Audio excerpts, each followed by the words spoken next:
Y precisamente para resolver estas dudas, para reflexionar, analizar y nos dé los datos pues de especialistas referente al tema, me da mucho gusto saludar vía telefónica al doctor Jesús Abraham Simón, especialista en medicina interna, que nos va a platicar de esta tercera ola de la península de Yucatán. ¿Realmente hay esta tercera ola aquí en Yucatán? ¿En dónde lo podemos definir de esta manera? Bueno, doctor, me da mucho gusto saludarle. Muy buenos días, gracias por estar con nosotros. Muy buenos días a ustedes, a su auditorio. Siempre es un privilegio platicar con ustedes. Estas estadísticas que se están dando, doctor, últimamente, en últimos días, de ligeros aumentos que hemos estado viendo de contagios de COVID-19, ¿podríamos hablar de una tercera ola próxima o estamos más bien dando datos que no son viables?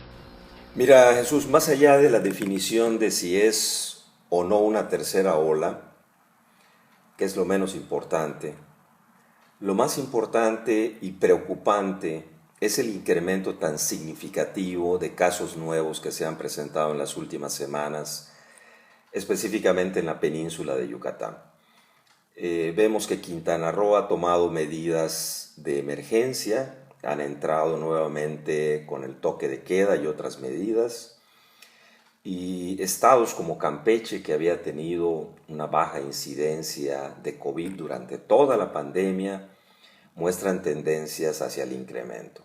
Y si nosotros miramos a nuestro alrededor, en la región, podemos ver que nuevamente los hospitales prácticamente están llenos. Hablo de los hospitales privados, es muy difícil poder encontrar una cama de hospital en este momento. El número de casos va en un incremento dramático y a mí no me corresponde definir si hay o no una tercera ola. Creo que esto es algo que las autoridades sanitarias deben definir, pero sí reiterar que yo en lo particular tengo una enorme preocupación por el incremento de casos que hay en la región. ¿Cómo podemos interpretar, doctor, el hecho de que se esté contagiando gente más joven, que ahora el grueso de contagios esté de 20 a 39 años? Bueno, esto tiene muchas explicaciones. Yo vería este problema de incremento de casos desde 3 puntos diferentes. Y tomando tu pregunta, voy a comenzar con el hospedero, con el huésped, con la persona que va a ser infectada por el virus. Y aquí estamos viendo un problema muy serio. Mucha gente está recibiendo la vacuna anti-COVID y hay una enorme confusión de lo que representa ser vacunado con una vacuna anti-COVID. La gente piensa que si recibe una vacuna se convierte invulnerable y que no va a ser infectada. Este es un tema que tocamos la vez pasada. Y hablamos de que la mayor utilidad de las vacunas no es prevenir la infección, sino es atenuar la expresión del COVID, es decir, reducir las formas graves de COVID. Así que el hecho de que la gente esté recibiendo vacunaciones con diferentes vacunas los está haciendo sentir invulnerables, está generando un ambiente de falsa confianza y está relajando terriblemente las medidas de seguridad. Eso por una parte. Por otra parte, hay que entender las condiciones psicosociales. Es decir, los adolescentes, los jóvenes, tienen ya casi 18 años encerrados en casa y sus necesidades de socializar, sus necesidades de salir, empiezan a ser cada vez más difíciles de controlar. Entonces, esto ha hecho que cada día estemos viendo casos, una mayor incidencia de casos. Y el tercer punto, y muy importante, es que no olvidemos que este es un virus con una capacidad extraordinaria para contagiar. Esto no lo habíamos vivido antes. Entonces, estamos viendo que si nosotros relajamos tantito nuestras medidas de seguridad y empezamos a perderle miedo al virus SARS-CoV-2, esto definitivamente se va a convertir en una tercera ola. Y si esa tercera ola se da, a mí lo que más me preocupa es que posiblemente sea una tercera ola que supere a la segunda. Y como tú bien dices, estamos viendo sujetos cada vez más jóvenes, no solo porque están más expuestos, sino porque en este momento las nuevas cepas de virus, las mutaciones que ha sufrido al virus, han permitido que aún sujetos jóvenes, sujetos sanos, incluso sujetos atletas, estén teniendo infecciones porque el virus está siendo cada vez más agresivo. Así que los hospitales ahora ya no solamente vemos sujetos vulnerables, sino cada día estamos viendo sujetos sanos, sujetos jóvenes, y que no solamente pasan una estancia hospitalaria terrible, sino que en algunos casos llegan hasta la muerte, y eso es muy lamentable y algo tenemos que hacer. Doctor, sabemos que la cuestión de la salud mental, sabemos que la cuestión de la parte económica es también importante, de cómo se perdieron empleos, de cómo evidentemente pues hubo una afectación indudablemente. Hemos visto cómo también de alguna manera se ha podido convivir con esta enfermedad, si lo podemos decir de esta forma, con las medidas sanitarias para poder seguir pues el trabajo, las actividades y demás. ¿Es posible esto? Hemos visto que si se respeta la sana distancia, si se utiliza el gel antibacterial, vaya, todos los protocolos que ya conocemos, ¿se puede seguir así? Si de verdad no nos descuidamos, sabemos que el virus y las nuevas cepas que también nos menciona seguirán. ¿Se puede seguir de esta manera, doctor? ¿Es algo con lo que vamos a seguir de aquí a 1, 2, 3 años más o hasta cuándo?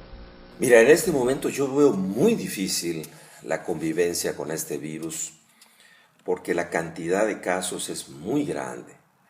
Y cuando hay una cantidad de casos tan grande, es difícil poder convivir y hacer nuestra vida normal. Pero si algo es muy complicado, es tomar decisiones. Tú bien has dicho, no podemos poner por encima de nada la vida. Eso tiene que estar por encima de todo. Sin embargo, tú has mencionado aspectos psicosociales, aspectos económicos, aspectos culturales, y es verdaderamente complejo y no me gustaría estar en los zapatos de quien tiene que tomar las decisiones. Hacer un cierre comercial en la región, retomar el toque de queda u otras medidas más drásticas, podrían tener impactos a corto y a mediano plazo muy indeseables. Entonces, esto tiene que partir de la conciencia social, de todos y cada uno de nosotros, entender que este virus no se ha ido, sigue aquí y sigue haciendo más daño que nunca. Y que el control de esta pandemia no va a venir del gobierno, no va a venir de las instituciones de salud, va a venir de cada uno de nosotros. Va a venir entendiendo que tenemos que evitar salir de casa si no es necesario, que tenemos que proteger perfectamente las vías aéreas, que al primer síntoma de sospecha de COVID debo buscar aislamiento, hacerme una prueba y si esta es positiva buscar atención. Es decir, requiere de la colaboración de cada uno de nosotros, porque este virus no se ha ido y no creo que se vaya a corto plazo. Esa es una de las preguntas más recurrentes que se hace la ciudadanía. ¿Hasta cuándo? ¿Hay algún pronóstico que determine cuánto duran este tipo de pandemias? Viri, tu pregunta es muy interesante, pero es muy difícil de responder. Nosotros hemos visto en países en donde se ha logrado un gran porcentaje de vacunación, que la epidemia reduce dramáticamente y en algunos de los casos se ha recuperado cierta normalidad. Pero a pesar de que puedo entender que la gente añora regresar a su vida antes de la pandemia, lo que puedo decirles es que eso no va a ocurrir a corto plazo y tenemos que entenderlo de una buena vez. Si nosotros pensamos que el que haya llegado a la vacunación va a resolver todo el problema? La respuesta es no. La vacuna ayuda y ayuda mucho, y todos tenemos que vacunarnos.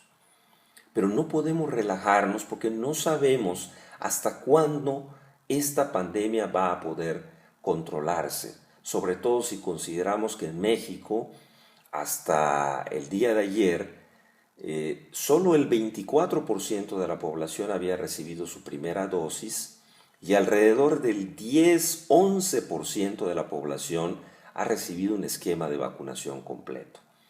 Entonces, yo creo que este es un buen momento para replantearnos, volver a entender que este virus no se ha ido y que probablemente no se vaya en los siguientes meses y posiblemente no se vaya en los siguientes años, y tendremos que aprender a convivir con él. Doctor, nos hacen llegar dudas de los radioescuchas y dice por acá que lo vacunaron, tiene reacciones, dolor de cabeza, cansancio, y se pregunta ese radioescucha, nos hace llegar su mensaje, ¿quiere decir que tengo el virus ahora y puedo contagiar? Es la pregunta que tiene este radioescucha, y yo la anexaría un poquito más. Sabemos de que ahora las personas que están vacunadas que también pueden seguir contagiando. ¿Cómo es esto? ¿Cómo es este tipo de contagio que pasa con las personas que ya están vacunadas? Mira, aquí hay dos situaciones. La primera, y que yo la he visto de manera cotidiana, es personas que reciben una vacunación y en días siguientes empiezan a tener síntomas de COVID. Y muchas veces lo confunden con síntomas asociados a la vacunación y resultan estar infectados. Entonces, yo le sugeriría a toda aquella persona que haya recibido una vacuna, una primera o una segunda dosis, y que tenga síntomas persistentes, que sospechen la posibilidad de que hubo una coincidencia entre la infección y la vacunación. Y le sugeriría que hiciera una prueba para descartar de que esté infectado. Entonces, esto me parece que es algo que ocurre de manera común y que no debemos perder de vista. Perdón, me hiciste una segunda pregunta y la perdí de vista. Sí, doctor. ¿Cómo las personas que ya están vacunadas pueden seguir contagiando o pueden ser transmisoras del virus? Ok, hay que entender, y lo decía al comienzo de esta conversación, que las vacunas no protegen al 100% de las infecciones. De hecho, ninguna vacuna para ninguna enfermedad protege al 100%. No, su objetivo no es evitar la infección. El objetivo de la vacunación principal es atenuar la expresión de la enfermedad, es decir, evitar formas graves. Si a ti te vacunan de sarampión, es posible que te dé sarampión, pero no te va a dar tan fuerte como si no hubieras estado vacunado. Si a ti te vacunan de influenza, es posible que te dé influenza, porque estas vacunas no protegen al 100% de la infección. Hacen que el paciente que se infecte tenga formas más leves de la enfermedad. Y eso es lo que estamos perdiendo de vista. La eficacia de las vacunas anti-COVID no es del 100%. Aún en el mejor de los casos, en las mejores vacunas, siguen ocurriendo casos de infección. Y una persona que está infectada puede ser contagiosa. Entonces no es posible que después de recibir mi vacuna pierda todos los esfuerzos que he hecho de medidas de seguridad. Empiece a quitarme el cubrebocas, empiece a reunirme con amigos, empiece a visitar a los abuelos. Es importante que entendamos que hasta que estemos protegidos todos, nadie va a estar protegido. Porque todos, vacunados y no vacunados, somos potenciales transmisores del virus. Bien. Pues doctor, muchísimas gracias por toda esta información. El especialista en medicina interna e inmunología, el doctor Jesús Abraham Simón, muchísimas gracias por acompañarnos. Gracias a ustedes. No quisiera ser catastrofista, no quisiera generar pánico en la población, pero de verdad, ahora más que nunca estoy muy preocupado por el incremento de casos que está habiendo en la región, y es muy importante hablar a la gente de una manera muy directa y muy clara. Este problema solo lo podremos resolver como comunidad y hay que cuidarnos. y cuidar a los nuestros. Muchísimas gracias, buenos días. Gracias a usted, doctor, por estas palabras, por la información. Estamos al pendiente. Que tenga un excelente martes.